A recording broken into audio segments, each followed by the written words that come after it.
Untuk Mbak Melda, dokter sarankan ya, jangan ikutin trik-trik marketing kotor yang selama ini dilakukan oleh SS. Kenapa? Karena itu ada unsur membohongi konsumen, membohongi publik. Oke? Untuk Mbak Melda, hati-hati dengan geng abu-abu, akhirnya ikutan deh jadi abu-abu gitu. Untuk Mbak Melda, jangan mau dimanfaatkan ya, hati-hati.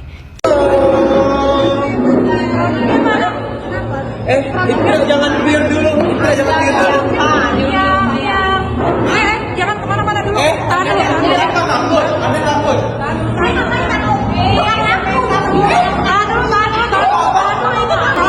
Video tolong bertanggungjawabkan di mana dia harus bertanggung jawab, di mana dia ambil kerepotan. Ini manusia fitnah ini. Ini manusia fitnah. Gak takut gua. Semua.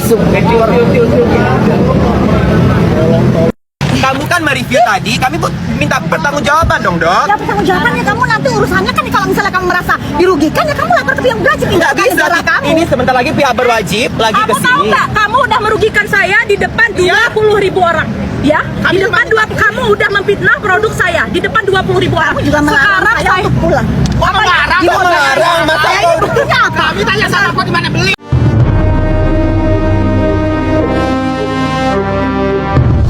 Jadi alhamdulillah hari ini kita menyelesaikan pemeriksaan ya berita acara itu. Saya di sini meminta maaf sebesar-besarnya atas kesalahan yang telah kami perbuat, atas kesalahan produk kami yang overclaim.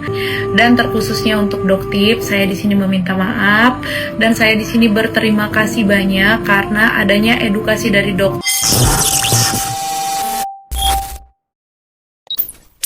Kembali lagi dengan channel Tercengang TV, channel yang membahas tentang berita viral dan kisah viral di Indonesia. Jadi untuk kasus kali ini kita lagi-lagi ya membahas Imelda Syafitri. Soalnya ini juga masih rame ya, apalagi dari berita video TikTok yang beredar bahwa katanya dokter fiktif ya atau doktif itu Imelda itu dimanfaatkan ya sama si Mbak Sela ya. Tapi apakah benar bahwa Imelda itu dimanfaatkan ya? Jadi jangan lupa seperti biasa ya, tonton sampai akhir, react video habis ini. Soalnya di akhir video itu banyak fakta yang mencengangkan sesuai dengan nama channel ini. Hai guys, salam cerdas bareng Doktif ya. Kali ini salam cerdasnya yang Doktif duluin. Kenapa? Kalian bisa lihat ya, ini adalah suatu warna yang kita sebut sebagai warna abu-abu ya. Untuk Mbak Melda yang kulitnya eksotik ya. Jadi sebenarnya kulit Mbak Melda ini kulit yang disenangi oleh orang bule sebenarnya ya. Jadi yang cukup Doktif sesalkan itu masih menggunakan trik-trik marketing kotor ya, yang selama ini juga SS gunakan. Apa? Dibuat menjadi kulitnya menjadi putih. Jadi yang selama ini kita lihat di VT-VT Mbak Melda berubah kulitnya menjadi putih. Nah, untuk Mbak Melda, Doktif sarankan ya, jangan ikutin trik-trik marketing kotor yang selama ini dilakukan oleh SS. Kenapa? Karena itu ada unsur membohongi konsumen, membohongi publik. Ya, jadi jangan diikuti. Kalau memang tidak sesuai dengan hati nurani, jangan diikutin. Ya, carilah harta dengan cara yang berkah, rezeki dengan cara yang halal. Ya, jadilah pedagang yang jujur dan amanah. Ya, itu pesan dari Doktif. Untuk masyarakat Indonesia, cintai warna kulit kalian. Cantik itu bukan berarti putih. Ya, yang penting kulitnya sehat, bercahaya, ya, glowing, itu makna artinya cantik. Tidak harus berkulit putih, ya. Oke, untuk Mbak Melda, hati-hati dengan geng abu-abu, akhirnya ikutan deh jadi abu-abu gitu. Canda ya guys. Oke ya, nanti kita ketemu lagi di next video berikutnya. Untuk Mbak Melda, jangan mau dimanfaatkan ya, hati-hati, cari rezeki yang halal. Oke, salam cerdas bareng Doktif, detektif. Bye.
fitnah, jolim. Kamu saya mau pulang. Iya. Ini manusia fitnah ini. Ini manusia fitnah. Gak takut gua. Gak takut gua. Gak takut gua. Semua Simpel. Dari mana kamu bawa krem itu? Kamu itu udah fitnah, jolim kamu. Mana kunci mobilnya, Kamu itu udah Pak? jolim demi Mana jalan? Ini sopirnya. Ini sopirnya dari mana, Pak? Bapak dari mana? Hah? Bapak dari mana? Bapak dari Ya, nggak usah dipeduliin, kita masuk mobil. Nggak usah dipeduliin. Kenapa? Kenapa? Kan ada salah. Saya kan punya mobilnya. Iya, saya tahu. Saya punya lisensi. Saya tahu, Saya tidak ada berhak untuk menahan saya. Itu hak kamu. Jangan kamu. Mereka nggak ada hak untuk nahan adoptif ya guys ya. Takut. ya. Dasar penipu kau. Penipu kau yang penipu. Kau yang penipu kau Kapan nggak berbohong. usah peduliin mereka. Kau mau posting boros. Biarin aja. Pro- Jadi mau masuk. Bukan, kita mau nanya dulu. Sekarang Ibu, hai semuanya, saya mau tanya, Ibu dokter dapat produk kita dari mana? Jadi jelas ya guys, dokter nggak bilang nggak boleh masuk ya. Loh, Dokter nggak boleh masuk ya. Loh, takut. Jelas ya. Ah, takut. Tuh kan? Tuh. Kamu siapa sih? Aduh, amit-amit ya. Kamu tuh siapa? Arif Lavanda, kamu siapa? Ini mobil dokter. Tapi kan gini, Dok. Kamu kan mereview tadi. Kamu kan mereview tadi. Kami pun minta pertanggungjawaban dong, Dok. Ya bertanggung jawabannya kamu nanti urusannya kan kalau misalnya kamu merasa dirugikan ya kamu lapor ke pihak berwajib. Nggak bisa. Ini sebentar lagi pihak berwajib lagi ke Kamu tahu sini. nggak? Kamu udah merugikan saya di depan 20.000 orang. Ya, di depan kamu udah memfitnah produk saya di depan 20.000 orang. Juga melarang Sekarang saya untuk pulang. Kok melarang? Masa Saya ini buktinya apa? Kami tanya sama aku di mana beli. Sabar, saya akan memberikan kamu pulang ketika kamu udah bertanggung jawab. Jadi nggak boleh ya guys. Dokter nggak boleh masuk ke dalam Aku mobil memang dokter tidak sendiri. boleh kasihin dia pulang sebelum Tuh. dia membuktikan produk polosan itu dari mana dia beli. Main keroyokan Dari mana mereka. kamu beli? Tidak ada keroyokan, Main keroyokan ini, guys. Di sini orang disaksikan sama banyak orang Ya. sama polisi juga. Mereka lihat, Kamu ya. udah keterlaluan. Kamu Lihat, ya. masih berani play victim. Kamu penipu. Kamu jolim. Kamu fitnah. Itu produk siapa? Produk siapa? Kenapa nggak berani jawab? Kenapa kamu nggak berani jawab itu produk siapa? Jadi dokter nggak bisa pulang ya. Iya, memang. Ini hak kamu. 100.000. Hak aku juga. Aku minta hak aku. Kamu Ini negara hukum apa negara kamu? Iya, negara hukum. Udah tahu negara hukum kenapa? 100.000 orang. Aku bilang sama kalian, dia itu memeras Dokter Reja 20 miliar. Asal kalian tahu ya. Semua buktinya udah di Polda Metro Jaya. Udah ya guys. Ini penipu, ini tukang peras. Di mana kau beli? Cuma tinggal jawab. Di mana kau beli? Terserah, saya juga mau masuk juga apa urusannya. Gitu guys.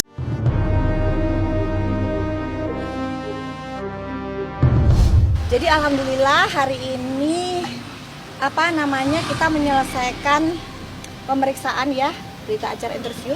Jadi kita menceritakan kronologisnya seperti apa beserta dengan 2 saksi ya. Kemarin itu Teteh dan juga sopirnya Doktif. Mungkin untuk keterangan lebih lanjut Doktif serahkan dengan kuasa hukumnya Doktif. Jadi agenda hari ini interview atas laporan polisi yang tanggal 18 Januari itu. Hari ini kami dipanggil untuk memberikan klarifikasi atas laporan polisi tersebut.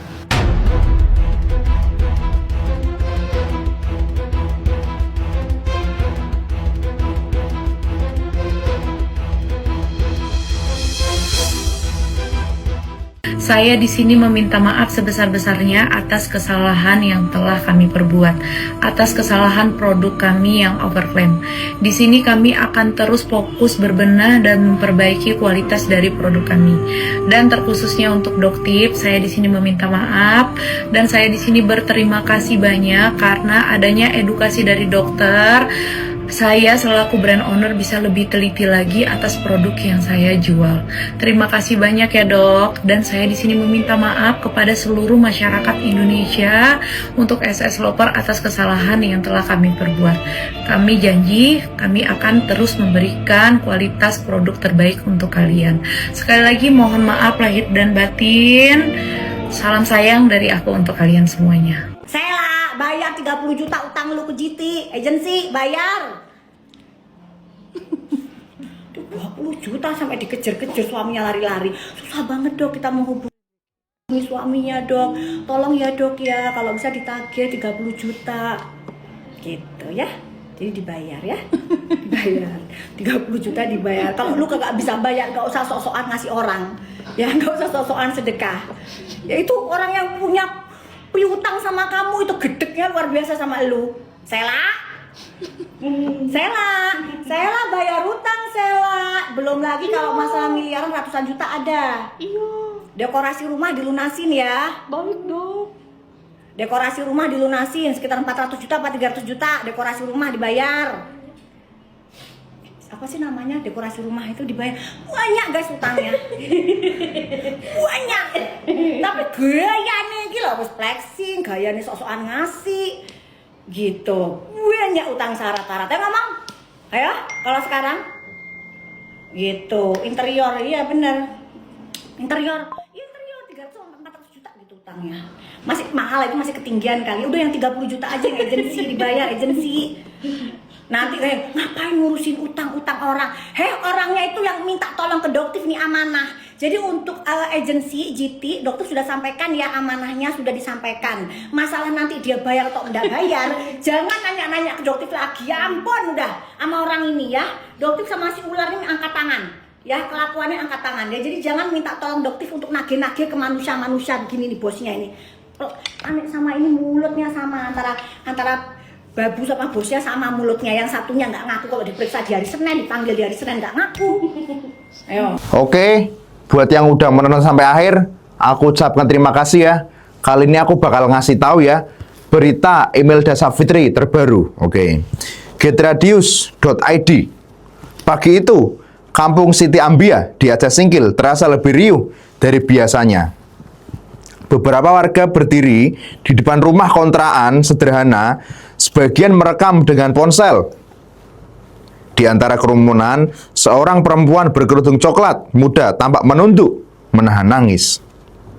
Ia adalah Imelda Syafitri, ibu 2 anak, yang baru saja diusir oleh suaminya sendiri, Ja'far Siddiq, anggota Satpol PP yang baru saja dinyatakan lulus sebagai pegawai pemerintah dengan perjanjian kerja P3K.